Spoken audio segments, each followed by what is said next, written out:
watching CBS News continuing coverage of Showdown in the Gulf. From CBS News headquarters in New York, here is Dan Rather. The potential for a significant change in the Persian Gulf War has arisen over the last hour. 6 Iraqi Scud missiles have hit Israel. 3 in and around the Tel Aviv area. There are some casualties, at least in the southern suburb of Tel Aviv called Holon. 3 missiles in and around Tel Aviv have hit there. 2 have hit in the Haifa area. 1 has hit in the smaller area called Spak in the north of Israel, told. Tom Fenton is our man on the scene. Tom, are you there on the telephone? Perhaps not yet. Let's go to David Martin at the Defense Department. David, what do you know? This story is breaking around us at the moment. We have had, for those of you who perhaps were in part of our local station cutaway or weren't with us during our coverage during the previous hour, Tom Fenton in Tel Aviv broke this story. He heard air raid sirens, quickly put on his gas mask. He heard one explosion. We had him on the air at that point. We did not know what the situation was. We now do know that at least 6 Scud missiles have hit Israel, 3 around Tel Aviv, 2 at Haifa, 2 at Spak. Let's try again to get Tom Fenton up on the telephone. Tom, are you there? Dan, I'm here. I'm getting reports that there are fires to the south of Tel Aviv. I presume that's in the Holon area. There are helicopters flying around there.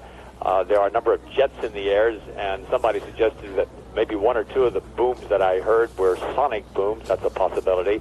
But to recap, as you did, we have 6 known Scud attacks. We're still being told not to go down into the cellars and bomb shelters, which you would do if they were conventional warheads.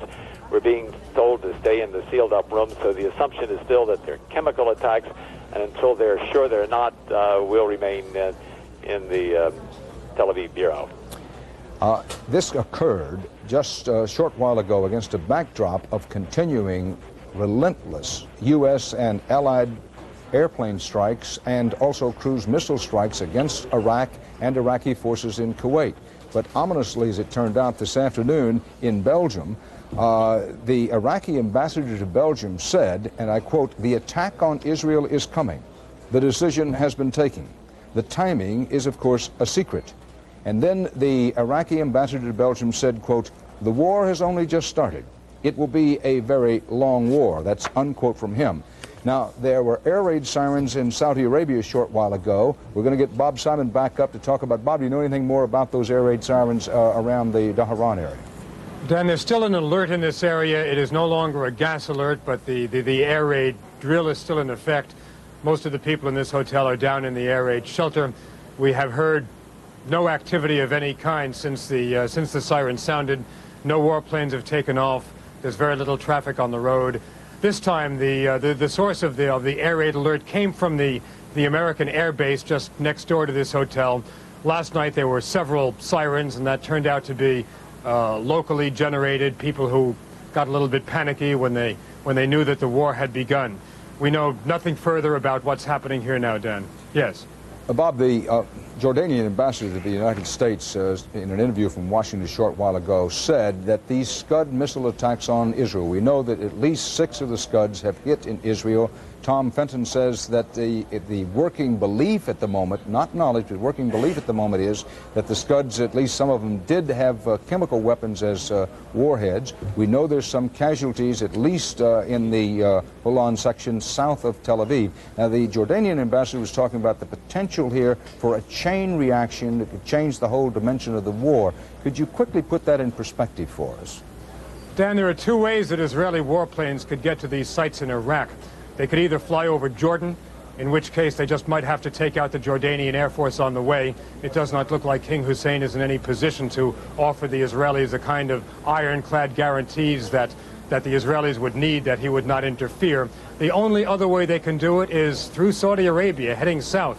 And for this they would need both American and Saudi clearance, which at this point in the war might be very difficult to get. Bob, we'll be checking back with you about what, if any, significance to attach to those sirens and the alert in Dhahran, Saudi Arabia. We're staying in touch with Tom Fenton in Israel and David Martin at the Defense Department about this development of 6 Iraqi Scud missiles confirmed now hitting Israel, 3 around Tel Aviv, 2 in the Haifa area, 1 in the area known as Spak. In our Washington studio now, Senator Sam Nunn, a Democrat of Georgia. Senator Nunn, give us some context on this story, which is breaking around us at the moment.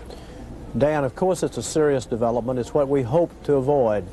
I would say, though, that it's probably better odds tonight that Israel is going to be restrained than last night. This is one time I hope they'll let us do the retaliating for them. They know now that we have hit Iraq very hard. They know our capabilities. We've had very good coordination with them. The relationship is excellent. So I am hopeful they'll let us do the responding and we will not see the war spread. Senator Nunn, trying to fish out the quotation as we cover this breaking story, but earlier today, the Bush administration, if not the president himself, made it, I thought, rather explicitly clear in a warning to Saddam Hussein that he had better not use any chemical weapons anywhere. Now, while emphasizing we do not know whether these Scud missiles that hit Israel carried chemical weapons, what do you make of that threat to Saddam Hussein now that the Scuds have actually hit Israel? Well, I think the president was dead serious, and I think he has every right to be, and I believe this would require a much stronger retaliation than even they've experienced yet. So far, we've been very, very particular about military targets. Our people have done, I think, an unbelievable job of avoiding collateral damage, but there are a lot of other targets. If you're willing to risk collateral damage and risk damage and death to civilians, could be hit. So there are ways we have to escalate. I'm hoping the chemicals were not used. I hope that first for the benefit of those in Israel, and second from the benefit of not seeing this war spread out. Senator Nunn, you probably know more about the weaponry than possibly anybody else in the United States Senate. What are the ways the Iraqis could have fired Scuds and had them hit Israel after the avalanche of steel and fire that air power has been pouring down on the Iraqis, with a particular concentration on Scud missile sites? Dan, we believe we knocked out the fixed site Scud missiles. Those are the locations where their more accurate Scuds are because they're stationary.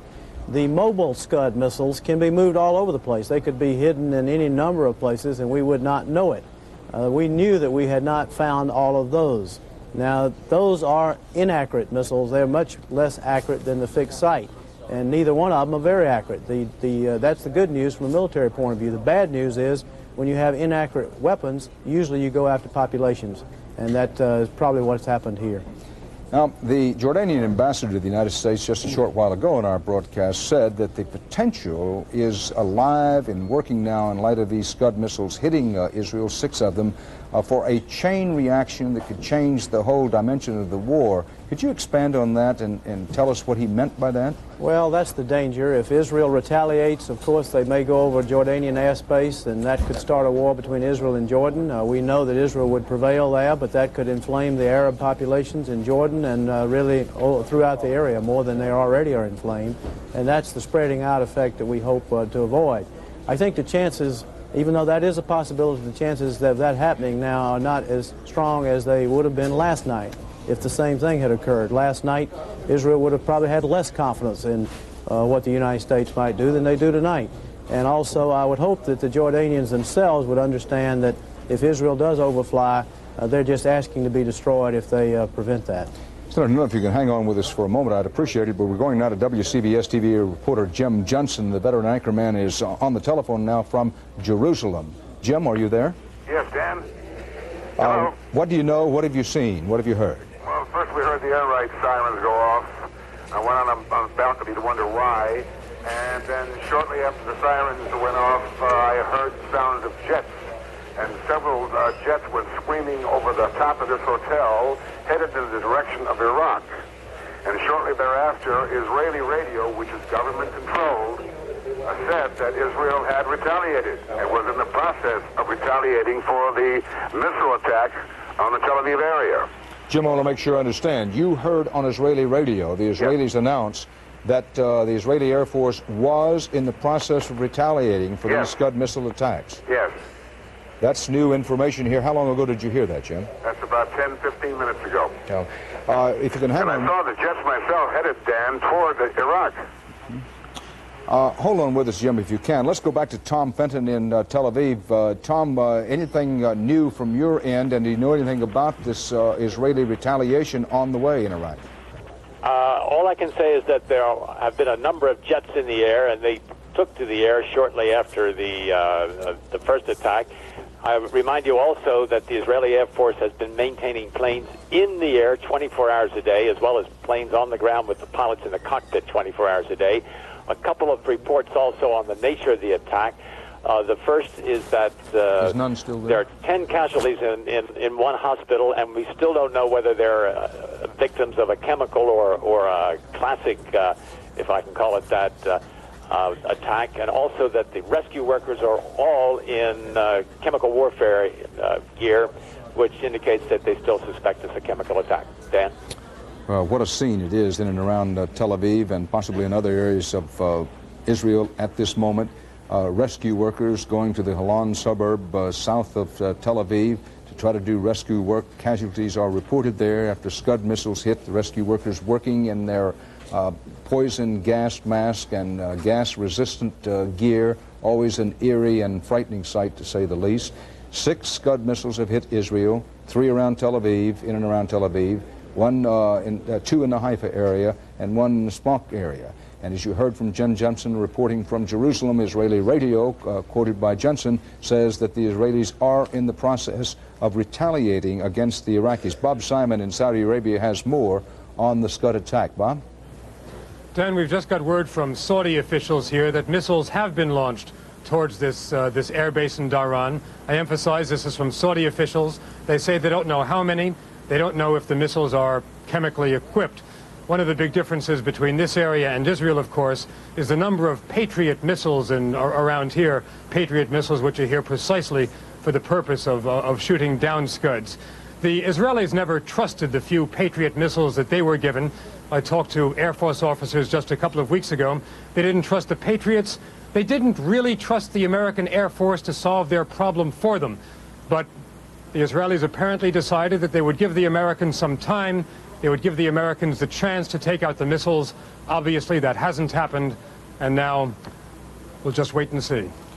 Bob, events are moving so quickly here. We want to make sure that people understand the difference. 6 Scuds have hit in Israel. Now, Bob Simon, our regular correspondent in Israel, now covering the military campaign in Saudi Arabia, is reporting to us from Dhahran, the big base, the center of American military activity on the east coast of Saudi Arabia, right along the Persian Gulf. And he says that Saudi officials, he emphasized the source was Saudi officials, had said that some Scud missiles had been fired tonight in the direction of Saudi Arabia. We have not confirmed that. The information from Israel, so far as we have it, has been confirmed. There are some casualties south of Tel Aviv in the wake of a Scud missile attack. Not confirmed that the Scud missiles that hit Israel contained chemical weapons, although Tom Fenton says the rescue workers are dressed in their gas mask and their chemical weapons protective gear. And Tom Fenton says that the working belief, not absolute knowledge, but the working belief is that at least some of the Scuds, some of the 6 that hit Israel, some or all, did contain chemical weapons. Now, as regards Saudi Arabia, Bob Simon, with one source among Saudi officials, says that the Saudis say that some Scuds have been fired towards Saudi Arabia. You remember in the very early stages of the war, last night in the first hours, there were reports from Bahrain that the Iraqis had gotten off some Scud missiles in the general direction of the Persian Gulf coast below Kuwait, but that the Scuds had gone off target and had never reached their targets. Right now, Bill Plant is at the State Department. Confirmation of Israeli retaliation there and the implications. Bill? Dan, there are 2 things I can tell you. The United States was turned down when it asked Israeli officials not to retaliate, to let the U.S. do it. That happened late last week. So it's no surprise that the Israelis are, as we now understand, retaliating for that attack on Israel. Point number 2. Secretary of State Baker came away from the Middle East last week with the understanding that the members of the Arab coalition against Iraq would not bolt if Israel retaliated for an attack on Israel, but that they would have to bolt if Israel took a preemptive strike against Iraq. So we believe that they are retaliating. We know that the U.S. expected it. As always, things with deep complications in the Middle East as this story continues to develop tonight. Now, the evidence builds that the Israelis are, as we speak, in the process of retaliating against the Iraqis for the at least six Scuds that hit Israel. Whether the Israelis are flying over Jordanian airspace, which would be yet another complication, we do not know. The expectation was, only an expectation, that the Israelis would make an effort not to fly over Jordanian airspace. We'll try to keep you up to date on this story with the most accurate information possible as our CBS News coverage of the changing war in the Gulf continues.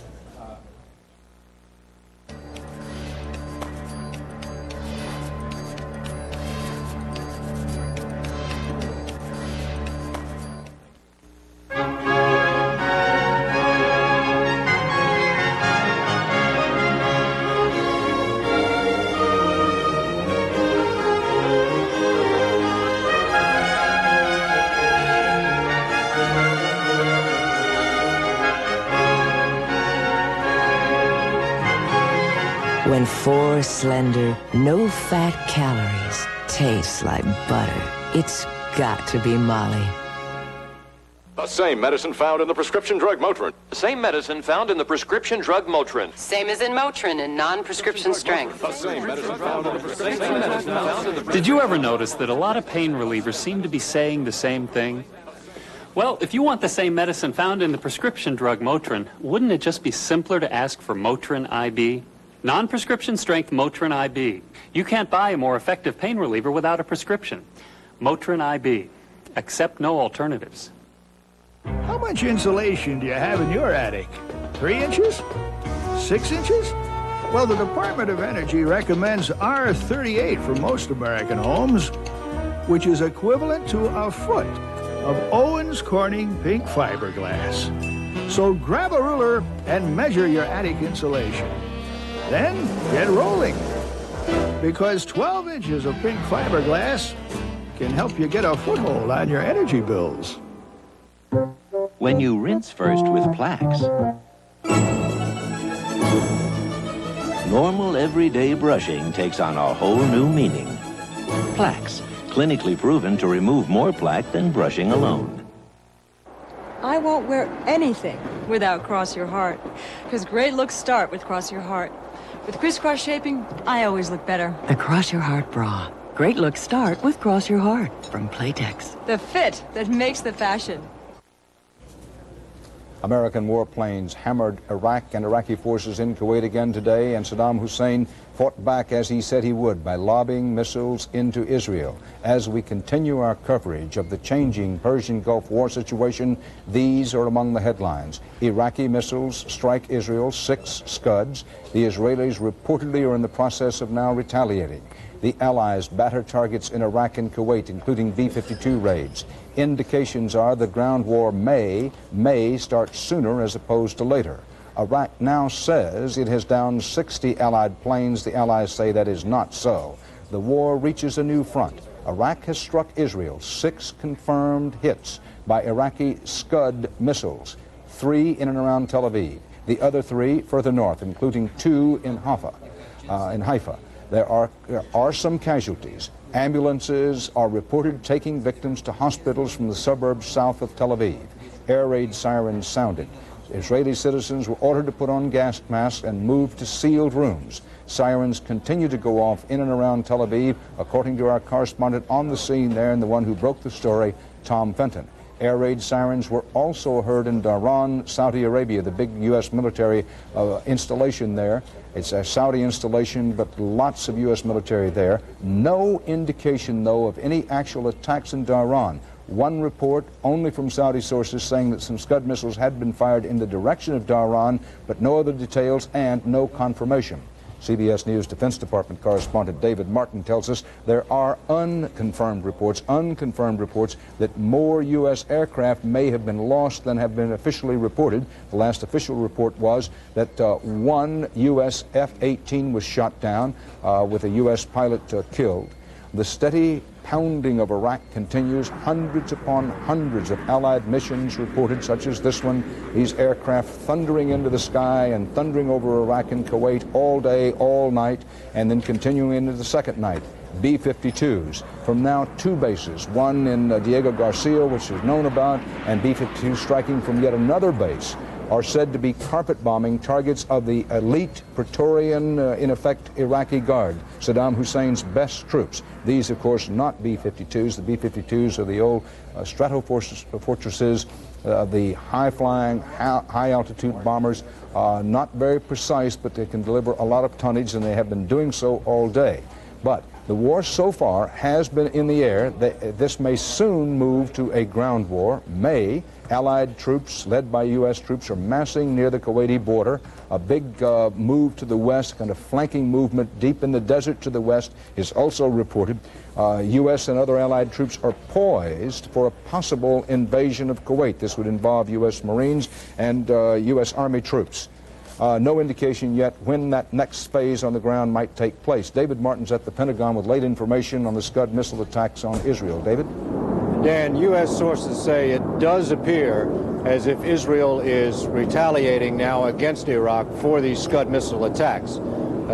Just earlier we had Jim Jensen from Jerusalem saying that that was being reported on by the government-run Israeli radio. This is independent confirmation from U.S. sources. I should say corroboration. It's not a certain thing, obviously, until the weapons land in Iraq, but there is corroboration from U.S. sources that that report on Israeli radio is correct and that Israel is now in the process of retaliating for this attack, bringing them, obviously, into this war, changing the equation. The question of whether or not Scud missiles have been launched against Saudi Arabia is still, I think, an open question. U.S.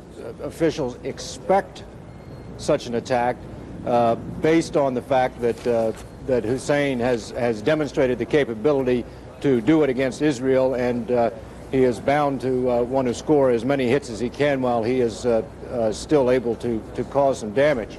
Now, these Scud missiles were launched from mobile launchers, as Senator Sam Nunn pointed out earlier. And earlier today, the chairman of the Joint Chiefs of Staff, General Colin Powell, talked about his concerns about being able to locate all of those Scud missiles. David Martin of the Pentagon. Our CBS News coverage of the Scud missile attacks on Israel and Israel's reported retaliation continues.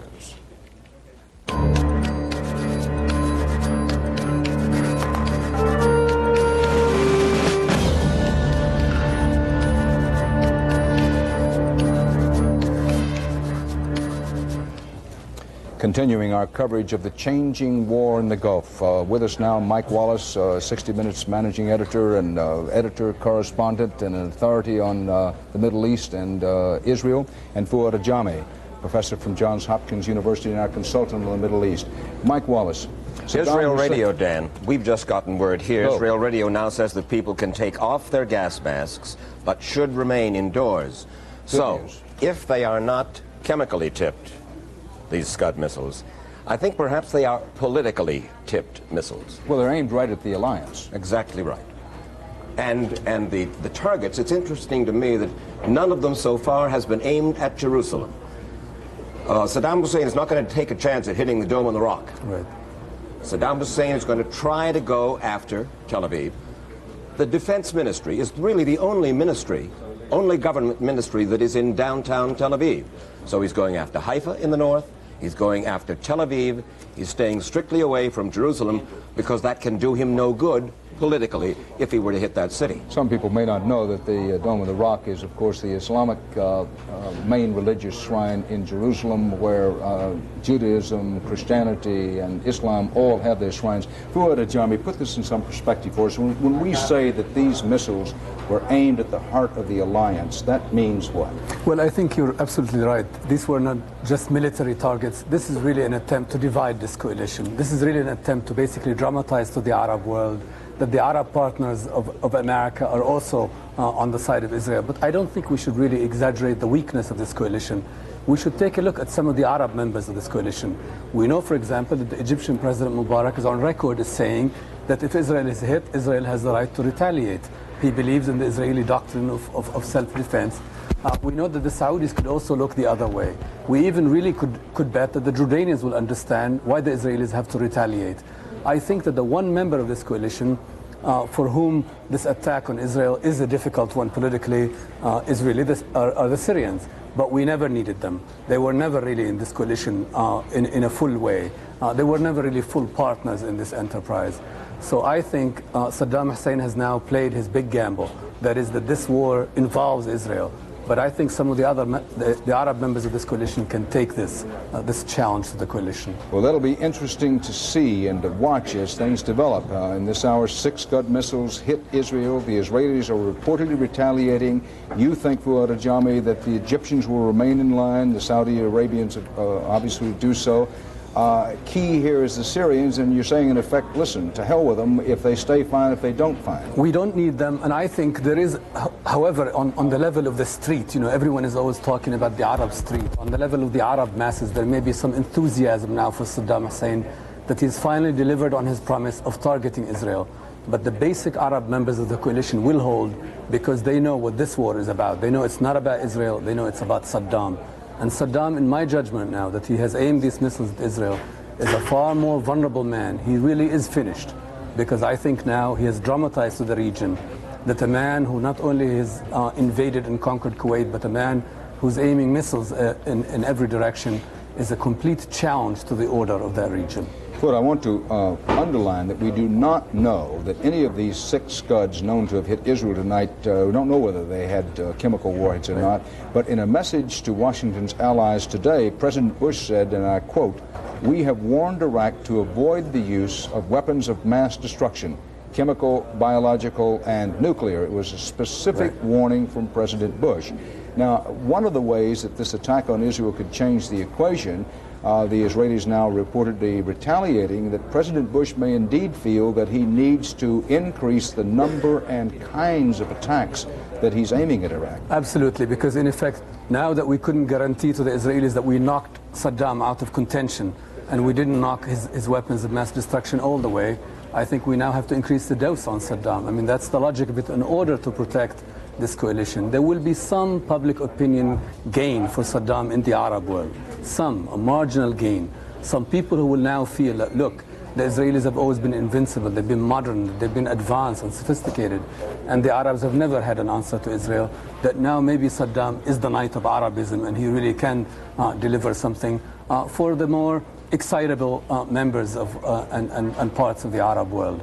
But the fundamental members, the basic Arab members of the coalition, can hang in there.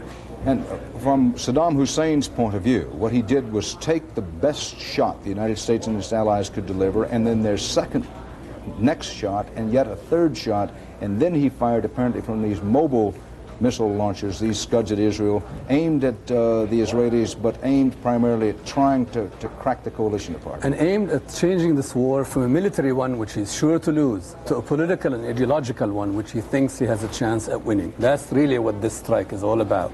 To change a military confrontation at which he is an underdog into a political confrontation where he plays to the street and he plays to the masses in the Arab world. He embarrasses King Fahd. He embarrasses President Mubarak. That's his bet. That's the biggest chance he's got, because he can't win a military confrontation, but he thinks he has a chance at winning a political and ideological confrontation.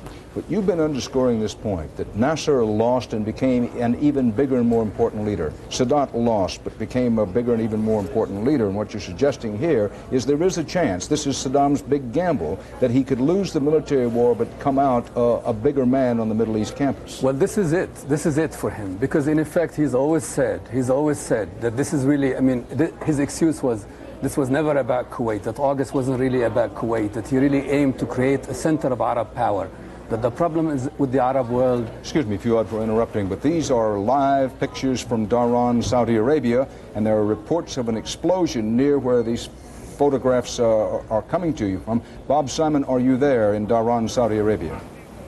Dan, two things which are mutually contradictory have happened over the last couple of minutes. About 5 minutes ago, the air raid siren stopped sounding and we were given the all clear. Just about 30 seconds ago, we heard a loud explosion and were told again by Saudi officials that we are in imminent danger of an attack. That's all we know at this point. For the first time in some time, I hear aircraft flying over here again. It's been completely silent for at least the last 20 minutes. Bob, we'll come back to you in just a second. Right now, our CBS News coverage of an air raid alert in Saudi Arabia continues.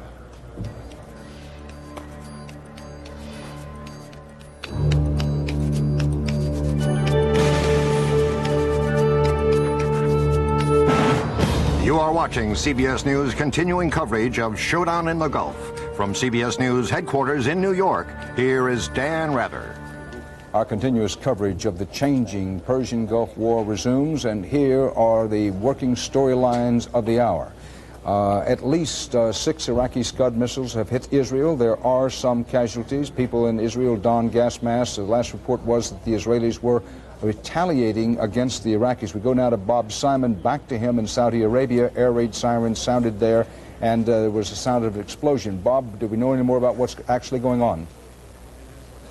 Well, we just lost power to Bob Simon, and the hotel has cut the power again. Now, let's study ourselves a moment and try to bring you in some reasonable form a sense that things may be changing dramatically in the war, but again, it's the very early stages and hard to tell. We're going to go to Tom Fenton back in Israel. We're bouncing back and forth between Israel and Saudi Arabia. In Israel, we know there have been 6 Scud missiles hit. In Dhahran, Saudi Arabia, there was a report that Scud missiles had been fired in that direction, but we do not know, I repeat for emphasis, do not know whether any have hit. Bob Simon told us last time we had him up that in addition to the air raid sirens, he heard some explosions, and when we tried to go back to him, the power was cut. But let's try again, because the hotel cuts the power on and off. Bob Simon, are you there now? Yes, Dan, the sirens just went off again, and we're being told again by Saudi officials that we are in imminent danger. We have no idea what that means. Over the last couple of minutes, warplanes have once again been taking off after a considerable lull, an unusual lull, but they just took to the skies. 2 planes took off a couple of minutes ago, Dan. But no explanation of what the Saudi official meant when he told you were in imminent danger, quote unquote. No, we don't. These things have a way of assuming a life of their own. There have been so many sirens over the last 24 hours, Dan, that we're beginning to treat some of them with a certain amount of skepticism. I hope we don't get burned when the real one comes. Explosions, you said you thought you heard an explosion in the distance? There was an explosion, but we can't identify it. It did not sound like incoming to me. It could have been a sonic boom. There was a lot of frenzy around here when it happened. Nobody has been able to identify it yet. Well, for our viewers and listeners, Bob Simon, one of the most experienced combat correspondents in the world, when he says it didn't sound like incoming to him, the view around this newsroom at least would be you could pretty well bank that it wasn't. But we'll be monitoring the situation in Saudi Arabia. Bob Simon saying that while the air raid sirens sounded, he did hear something. It sounded like an explosion in the distance. He doesn't quite know what to make of what is obviously a nervous situation in and around Dhahran at the moment. Now, let's go back to Israel. Tom Fenton in Tel Aviv, where we do know a few things about what's happening there. 6 Scud missiles have hit in Israel. Tom, any other details? Well, there have been 2 more explosions, Dan. Now, I'm not sure whether these are unexploded warheads being blown up or whether these are new hits. So I'll have to qualify that. Since we last talked about, there was another siren about 3 or 4 minutes ago, and that could have been the siren that preceded these 2 explosions. What is becoming apparent is that these things are getting through the radar nets, that we're not getting much advance warning, or they're being picked up at just the very last minute. One wonders about the satellites that are supposed to be flying over Iraq. One of the Israeli commentators I talked to the other day said it's like a bus lane up there. There's so many. Apparently, they're not being able to pick these things up. I guess they fly. I don't know whether they fly under the radar, but they're flying through the radar. That's quite clear. Now, to recap, we know that there have been casualties. We know there have been 6 hits. There may have been 2 more hits just a few minutes ago. Clearly, the attack is not over, and there's no way of telling when it's going to be over because you don't know how many more arrows he has in his bow. We'll just have to sit it out until until it's over, and this threat may continue for several days until all the missile sites are wiped out. I'm not surprised if the Israelis are retaliating, given the nature of this government. It's a very strong, hardline government. I guess I'd be surprised if they didn't retaliate. Dan? Tom, did I understand you to say that while we have 6 confirmed Scud missile hits in Israel, that you believe there may have been 2 more? There were 2 explosions heard once again in the Holon area. Somebody said they were east of Holon. That's sort of a working-class suburb south of Tel Aviv. And that's so there's 6 confirmed and possible 8. And that Holon area is one of the places where there are reported some casualties. Now, Dateline Dhahran, Saudi Arabia, we know that an air raid drill has been underway there. It's a confusing situation. Let me show you some videotape, if we can get it up. Reporters say, this is it, that they've seen some bright explosions in the distance. Now, there are those bright explosions. They don't know if these are missiles or flares. Our Bob Simon, Scott Pelley, and other reporters on the scene say that everything's unclear right now. Now, this is another aircraft leaving the base as the unrelenting U.S. Air Armada's campaign against Iraq and Iraqi forces in Kuwait continues. Now, we're going to go back to Bob Simon in Dhahran. Bob, any further information as we hear the air raid sirens go off again? Dan, I think you can hear the information behind me. These are municipal air raid sirens. They're also coming from the base. This is the first time we've heard these sirens. Until now, they've been coming strictly from the hotel. Dan, one of the very interesting questions about the possibility, the prospect, the probability of Israeli retaliation now is the knowledge that there are American planes in the sky as well. Now, how are the Israelis going to attack with when the Americans are there at the same time? There is no coordination between the 2 air forces. The Israelis have been seeking coordination from the very beginning. The Americans have refused to coordinate with the Israelis with the effort to keep them out altogether. The Israelis have also been very, very aware of the danger of what they've called a flying Liberty. Liberty was the American ship that was sitting in the Mediterranean in 1967, which the Israelis sank. The Israelis do not want to shoot down an American aircraft. They do not want to be shot down by an American aircraft. What is going on in the skies right now over western Iraq is a very, very problematic question, Dan. From Bob Simon in Saudi Arabia, where it's still unclear exactly what is going on there. Air raid sirens, Bob said for the first time, a U.S. military air raid siren sounding around the Dhahran air base. But let's go to back to WCBS TV reporter and anchorman Jim Jensen in Jerusalem. Jim? Dan, I just had a report that Haifa, to the north of Tel Aviv, has been put on alert. The air raid sirens have gone off in Haifa, and the people there have been told to put on their gas masks. We were told earlier today there were 3 possible targets for Iraqi missiles. Haifa, because it's a center for Israeli oil refining. Tel Aviv, because it's symbolic of Zionism. And the 3rd target would be Dimona, where Israel's nuclear reactor is located. So far, 1 target has been hit, Tel Aviv. Now Haifa's on alert. Well, Jim, other than that, I have no news to report. Well, Jim, other than to tell you that to put on a gas mask is a very strange, weird experience. I said to myself, is this what we've come to now? How civilized are we? But this is the way it is. This is the way it is, and this is what it's come to, Jim. We can tell you that at least 2 Scud missiles have hit Haifa. As part of our live coverage, it's hard sometimes to know in one place what's been reported elsewhere, but at least 6 Scuds have hit Israel, 2 in Haifa, 1 in another area in the north of Israel, Sfak, then 3 in the Tel Aviv area. Thanks, Jim Jensen. We'll be coming back to you again soon. We want to go for context and comment now to retired U.S. Air Force General Michael Dugan, who recently commanded the U.S. Air Force. General Dugan, the Israelis reportedly are in the process of retaliating against the Iraqis. And Bob Simon raised an interesting point. So far as anyone has been able to determine, there's no coordinated command with the Israelis. When they get over their targets in Iraq, if we take it on face value that these reports the Israelis are retaliating, it's going to be very crowded and even more dangerous in the skies over the Iraq, isn't it?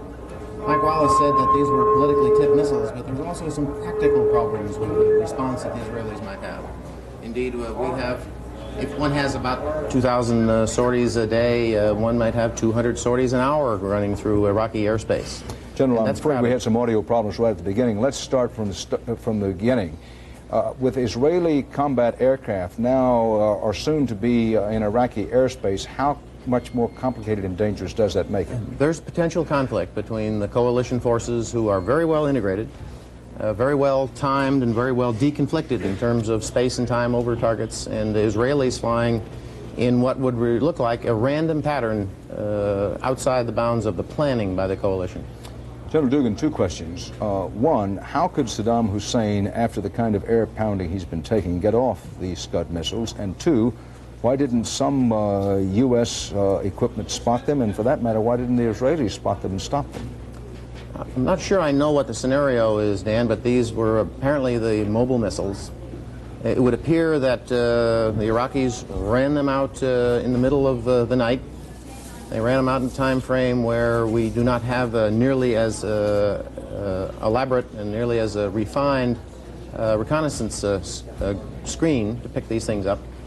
They probably put them in place or started to move them at 9 o'clock at night, got them in place around midnight, refueled them for an hour, hour and a half, and launched them in the time frame of 2 or 3 local time. Could we have done something? Hard to find mobile missiles. It's a problem we've looked at for years. General, we're going to go back to Tom Fenton in Tel Aviv. Tom? Go ahead, Tom.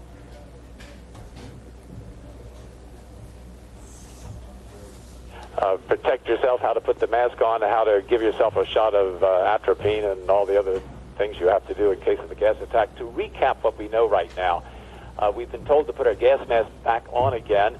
We heard another siren about 10 or 15 minutes ago. We heard 2 bangs to the east of Holon. We are not sure what it was. We do know that there have been 6 confirmed Scud hits. We know these from our own sources. So that's 6 and now possibly 8. We do know there have been some casualties. We're still not sure whether this was a chemical attack or a conventional attack. It could be a mixture of both. We know that these missiles have very small payloads. To go as far as they go, to get the range that they have a reduced warhead. They're also very inaccurate. They can be as much as a mile off target. That doesn't mean you could aim at Tel Aviv and hit Jerusalem, but it does mean you could aim at the center of Tel Aviv and hit the suburbs. Dan? I want to mention to our viewers and listeners that Tom Fenton was out of sync there for the moment because we had a little bit of satellite problems. It's true in journalism, as it sometimes is true in the weaponry and in combat, that highly sophisticated and technologically advanced equipment works most of the time, but it doesn't work all of the time. Israeli radio is now telling listeners in Tel Aviv and Haifa to put their gas masks back on. Clearly, the Israelis are doing their best to row with a dangerous situation. The 6 confirmed Scud hits, including those 3 around Tel Aviv and 2 around Haifa. Tom Fenton says that there are unconfirmed reports, but that he believes he heard 2 other explosions, believes there may be a total of 8 Scud hits in Israel. Now, the situation Thomas now about to put his gas mask back on. Apparently, Tom, you've heard the Israeli radio instructions telling you to put it back on. That's right, Dan. I took it off too. Oh, we've lost the... Well, we just lost the picture to you, Tom. Okay. Tom, I think the most important thing here is that we want to underscore that while we believe that Israeli aircraft are in the process of retaliating, we believe that because the Israeli radio has reported it, and David Martin at the Pentagon says that the indications at the Pentagon are that the Israelis are indeed in the process of retaliating against Iraq. General Dugan, we talked about the unreliability of these Scud missiles and the fact that they aren't very accurate, but in the end, Saddam Hussein has been able to do what he promised, he threatened he would do, that is lob at least 6 of them and possibly 8 into Israel. The Scud missiles' reliability is a problem. Its accuracy is what its major problem is. And in general, one looks at accuracy in terms of 1 or 2% of error per mile. And they're firing at approximately 400 miles, so one gets an error of 4 to 8 miles. When you shoot at a city, Tel Aviv, a big city, you can get a hit within a 4 to 8 mile area, and that's why we call it a terrorist weapon, not a military weapon. Michael Dugan. The story is changing rapidly about the war. These are the storylines of the hour. Israel reported striking back now, retaliating at Iraq after a missile raid. These are photographs from Tel Aviv just in. These pictures of Tel Aviv just in. Let's listen for a moment as we watch. The air raid sirens just ending. Tel Aviv streets. Let's listen for a second, see if we can hear any of the explosions. And I don't know what that last picture is, and I don't want to speculate about it. Well, we simply are not going to speculate as to what that is. Apparently, it's people taking shelter. Yes, and putting on chemical. Let's watch this for a second.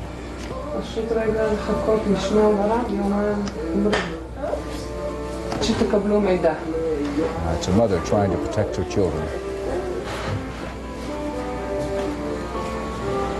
There's so much happening so quickly around. You can't report this and just not observe that here we are in the last tenth of the 20th century, and we're talking about a possible chemical weapon attack against women and children.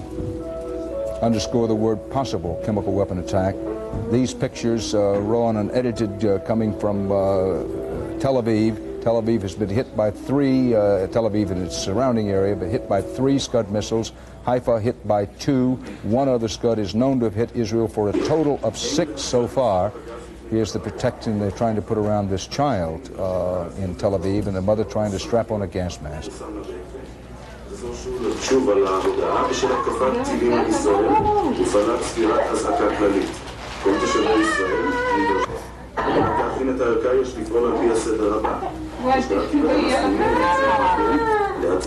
We wanted to just put that up and let it play for a moment. That's the reality in Israel tonight.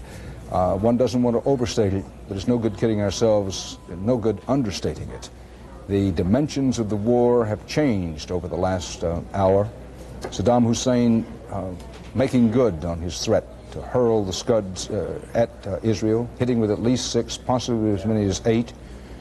Tom Fenton believes, but does not know that at least some of those Scuds did have chemical weapons. He believes that partly because of what the instructions have been from the Israeli government. We're going to pause for a moment to continue with our headlines after those sobering pictures from Israel, where mothers having to strap on gas masks to their children and put special paraphernalia around the cribs of children.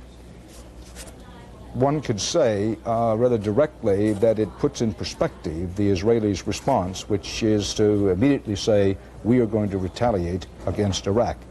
Explosions heard in Saudi Arabia, what they were and why they were unclear at the moment. Air raid sirens sounding around the Dhahran military base. We're trying to sort that out and find out what the facts are. Allied bombings continue inside Iraq and in Kuwait, on Iraqi forces in Kuwait, including B-52 strikes. U.S. officials report that Israel is now apparently retaliating. U.S. forces saying that. Israeli jets heading for targets in Iraq. Possible complications over Iraq, and so far as we know, the Iraqis don't have any coordinated command with the U.S. and allied warplanes over Iraq. Iraq a short time ago fired Scud missiles into Israel, striking at least 6 targets, including 3 in Tel Aviv, 2 in Haifa. Casualties have been reported, ambulances taking people to hospitals, at least from the suburb to the south of Tel Aviv, Holon. It is not clear yet if the Scud missiles had chemical warheads. We're trying to determine whether they did or didn't. As of this moment, we don't know. Air raid sirens went off and citizens were told to put on gas masks and head for sealed rooms. That was in Israel. Then in Dhahran, Saudi Arabia, our correspondent Bob Simon says that officials there report that Dhahran is, quote, in, quote, imminent danger. These pictures live as the U.S. and allied warplanes continue taking off. I want to correct myself. I'm told now this is videotape. These aircraft thundering into the night as they thundered away in the day. Now these are pictures on videotape of people heading for the air raid shelters as the Dhahran area was told it was, quote, in imminent danger. There were unconfirmed reports. Only one source, Saudi officials, said that some Scud missiles had been fired in the direction of Dhahran. Now that was the last we heard, and I emphasize that that report was never confirmed. Bob Simon has also heard explosions in and around Dhahran. We saw earlier some pictures of some mysterious fire in the sky. It's an unclear, confusing picture in and around Dhahran. Nobody knows, and I want to underline this, nobody knows if Dhahran area has been attacked by Scuds. We are going to work right now this way. We don't know it, so we aren't going to report it. We do know that there's a confusing, tense situation around Dhahran. That's really all we know. Air raid sirens have gone off there, and Scud missiles were reported headed for Dhahran, but this according to Saudi officials. But in the early stages of the war, 24-plus hours ago, there were all kinds of reports of Scud missiles on the way. Most of them proved to be untrue, although the report from the Bahrain officials last evening that some Scud missiles had been fired in that direction but didn't quite get there, that report pretty well checked out. The Allied air offensive continues, relentless air raids against targets inside Iraq and Kuwait, now including B-52 strikes on the elite Iraqi Guard, the in effect Praetorian Guard, of which Saddam Hussein has said it's his very best. Now, some of that elite guard is inside Kuwait itself, but a great deal of it had been pulled out of Kuwait and sort of held in the southern part of Iraq. The B-52s made an effort today and tonight to pound, in effect, the daylights out of them. David Martin is at the Pentagon. David? Dan, Defense Department officials say there is no indication, repeat, no indication that Scud missiles have been launched in the direction of Saudi Arabia. So whatever is happening in Dhahran, the air raid sirens, the strange explosions, the strange lights in the sky, apparently are not related to an actual Scud missile attack. There may have been a false alarm, but right now there is no indication of a Scud missile attack against targets in Saudi Arabia. It appears now that 7 or 8 Scud missiles have landed in Israel. Still no confirmation on whether those are armed with conventional warheads or chemical warheads. Dan, you were asking a little while ago about how these missiles could get through and surprise us. I believe the way this is working is that we have satellites up there that can detect the heat put off by a rocket plume when the missile launches. And those satellites have been counting these launches, literally just counting them as they lift off from Iraq, but seeing them and doing something about it are two different things. You need a missile that can shoot down that incoming Scud missile. The U.S. has such missiles in Saudi Arabia. They're called Patriot missiles. Israel does not have such missiles. The U.S. has just sent some Patriot missiles to Israel, but they are not yet operational. So I believe the situation is that U.S. intelligence is able to warn Israel that the missiles are coming, but Israel's not able to do anything about it except hunker down and take the hit. David Martin confirming what Tom Fenton said earlier. It's now confirmed that more than 6 Scud missiles have hit Israel. It's believed that 7, possibly 8. The war in the Gulf is changing. Our coverage continues.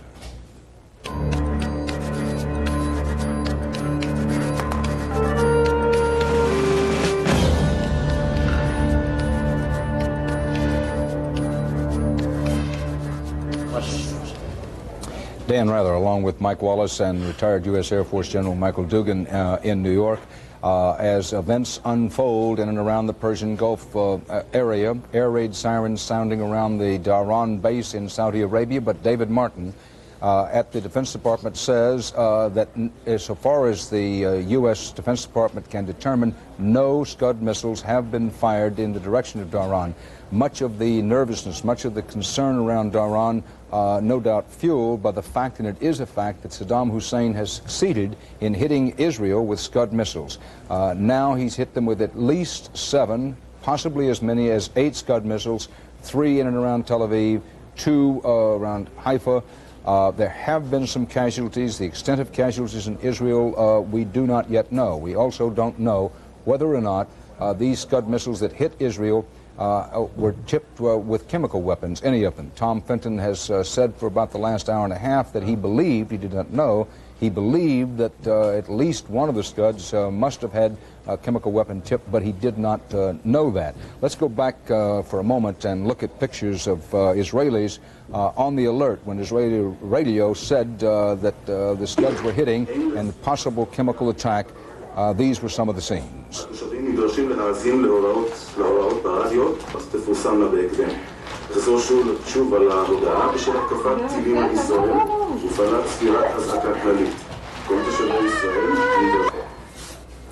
Israel is in the process now of retaliating against the Iraqis. Tom Fenton reported that, as did Jim Jensen earlier. David Martin has confirmed it.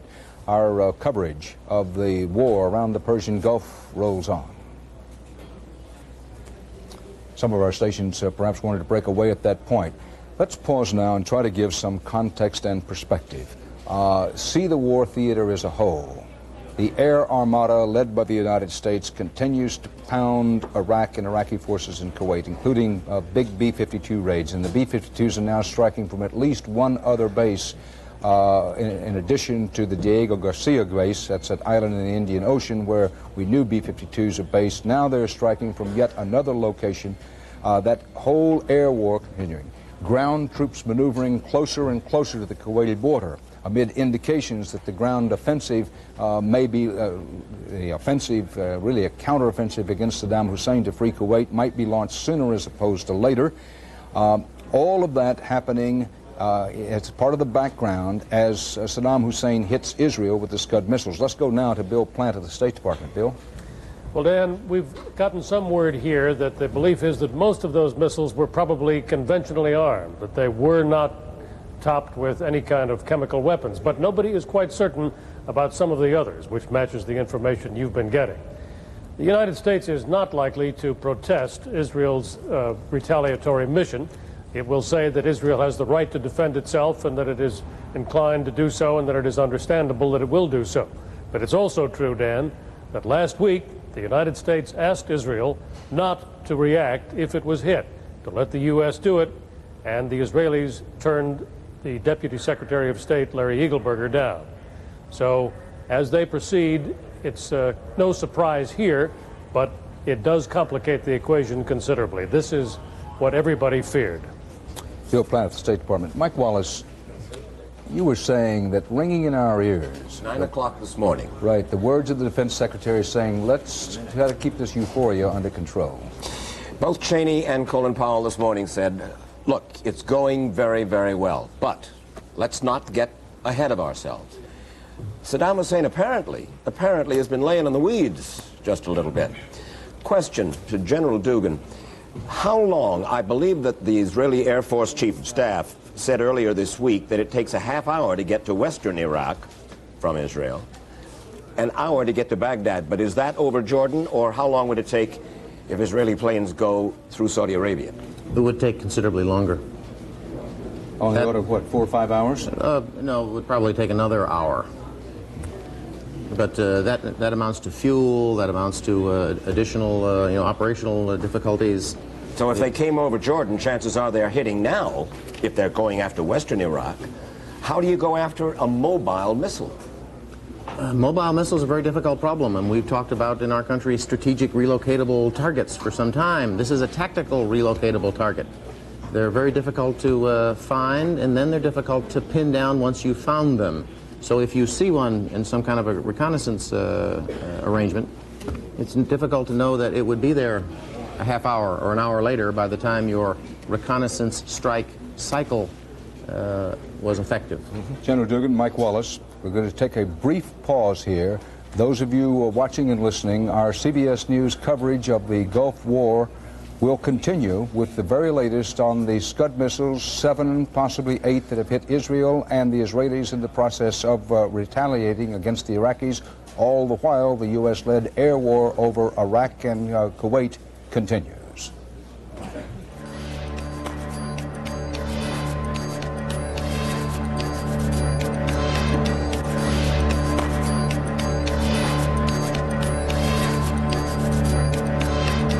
This is CBS.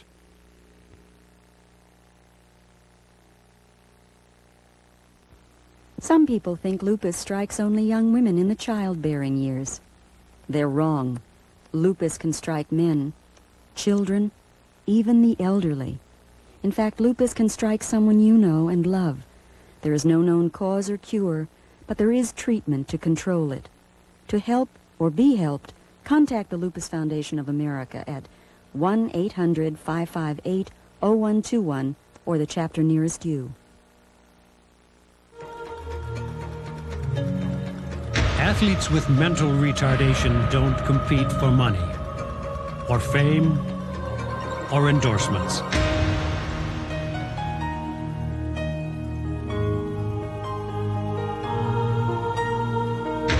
Experience the 1991 International Special Olympics Games, Minneapolis, St. Paul. We're winning over the world.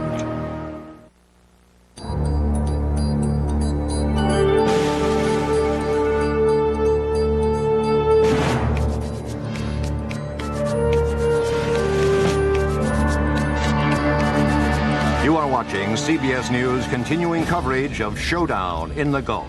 From CBS News headquarters in New York, here is Dan Rather. New complications in the war, new developments unfolding. Let's go to Tel Aviv and Tom Fenton to get the latest on the Iraqi Scud missile attack against Israel. Tom? Dan, I've got two new reports as the Bureau people here continue to work the telephones. One is that at the Tel Beirut Junction, that's a major road junction about 5 miles north of Tel Aviv, very close to where I used to live, incidentally. The area is roped off on the suspicion that nerve gas was used there, that once again, just the suspicion that there's nerve gas in the warhead. A second report that it had Tikva, that's an area not far from here, a Yemenite to the south, a Yemenite picturesque neighborhood. We have an eyewitness report from there of buildings burning, buildings destroyed, and people running in panic and no sign of the rescue services. That would sound like that was a conventional warhead. Now that raises the possibility, since we have